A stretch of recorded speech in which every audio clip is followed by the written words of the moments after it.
My friend Adam invited me to a guy's weekend, but it was in February. February is middle of busy season for me, and so while I was excited to get the invitation, I struggled with whether or not I could take 3 days off of work.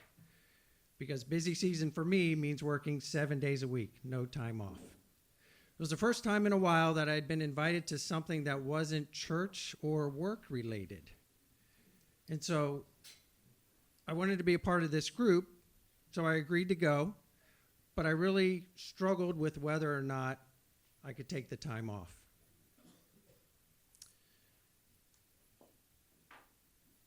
And so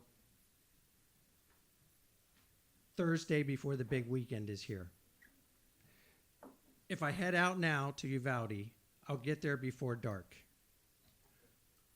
But work is piling up.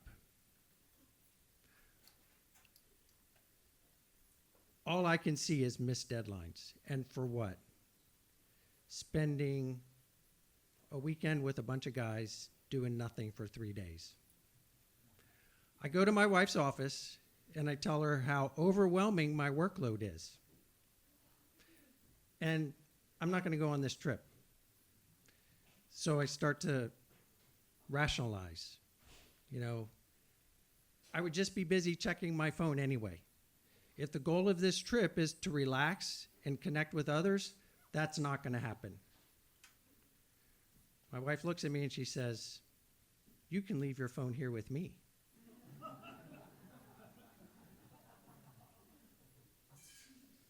I said, "I can't do that." She pulls out the drawer on the left side of her desk and she says, "Sure, we'll put it right here in this drawer and it'll be safe." I looked back at her and I said, "No, that's not going to happen." She looked at me and she said, "No, it'll be okay. You can leave it with me, here with me, and everything will be fine." And then the clincher. She said, "You really need to disconnect." It was true. I did need to disconnect. I needed to break. And so I handed her my phone, and I went back to my office to print some directions. I thought, I can do this. I'll print out some maps. I don't need a phone. A few hours later, I was driving through rush hour traffic on my way to Uvalde. By the time I got to San Antonio, it was dark. I don't know what happened between the construction, highway construction, the printed maps in the passenger seat. I took a wrong turn and I started off in the wrong direction.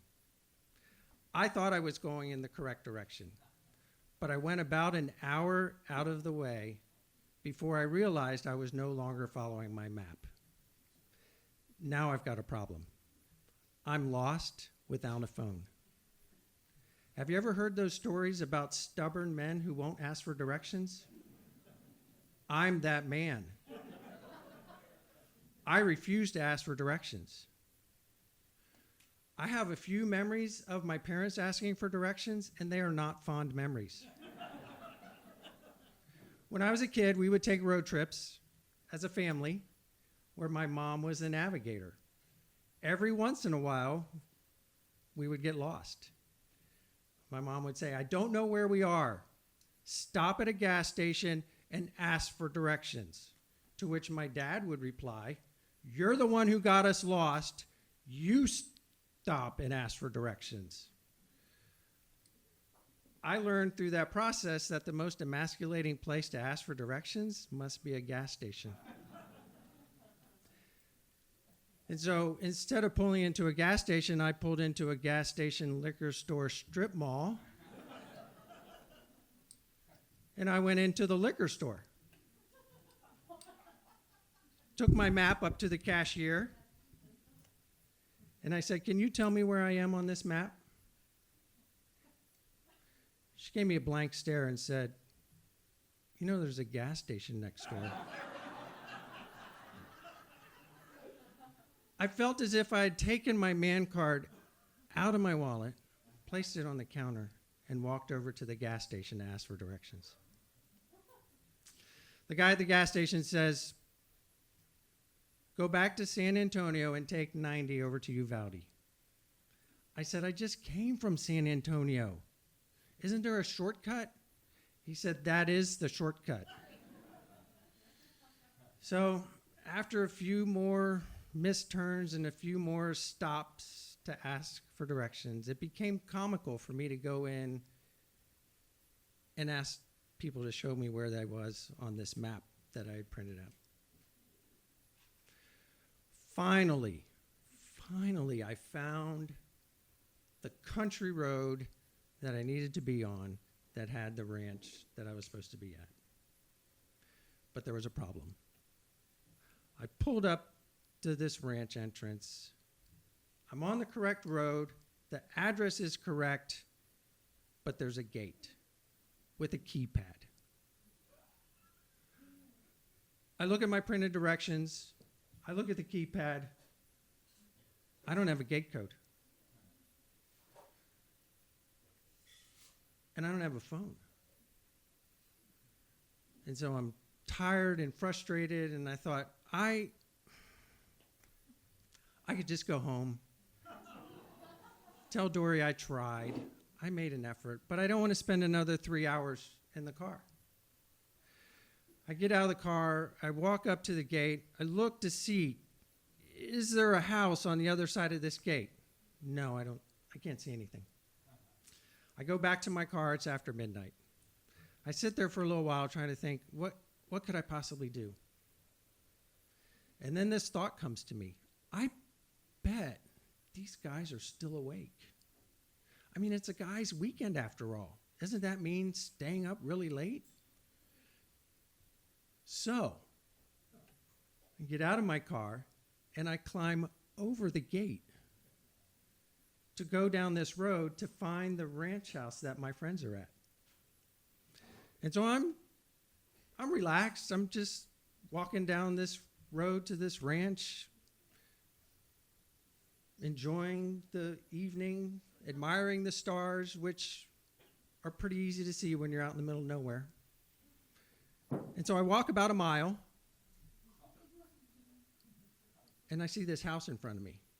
And my heart, I can feel my chest getting tense, and I think, that is not the house I'm supposed to be at. There are no lights on, just 2 pickup trucks off to the side. You know, the kind with gun racks. And if there's one thing I know, is that you do not knock on the door of a house that's a mile behind a locked gate after midnight in Texas. And so now I'm scared. I'm picturing somebody coming out of this house with guns blaring or blazing. And so I quietly turn around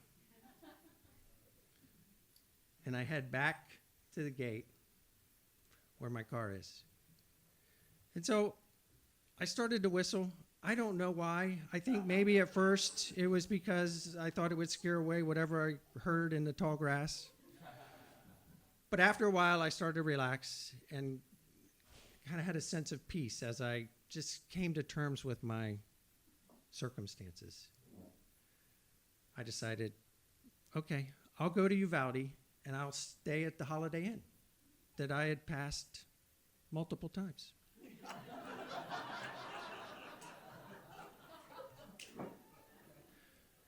So I check in at the hotel.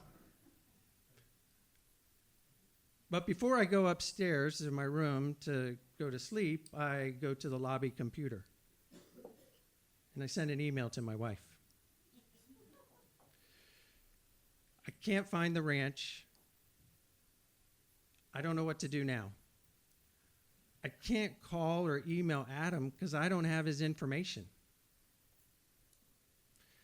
I'm going to go to sleep. I'm staying at the Holiday Inn Express in Uvalde. I'll try again tomorrow morning. I guess this is what it's like to be disconnected. It's a very different story the next morning in Austin. Adam and Dory are texting back and forth. Adam sends, "Where's Jeff? He didn't show up last night, and he's not answering his cell phone." Dory replies back, "He left his cell phone with me." "He what?" Now Dory's a little concerned.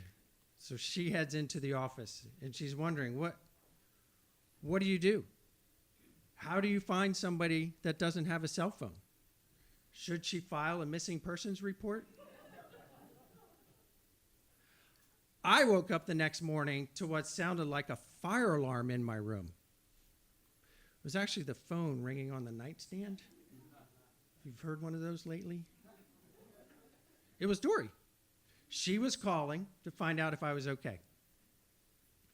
She said Adam and her were worried about me, and she was happy to hear that I was not in the ditch on the side of the road.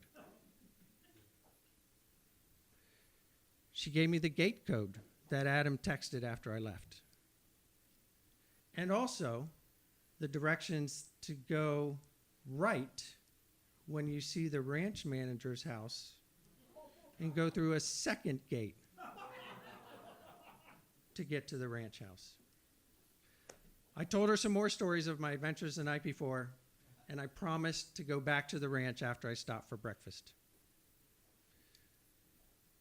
As Dory was saying goodbye, she said, "This is the last time you will go anywhere without your cell phone."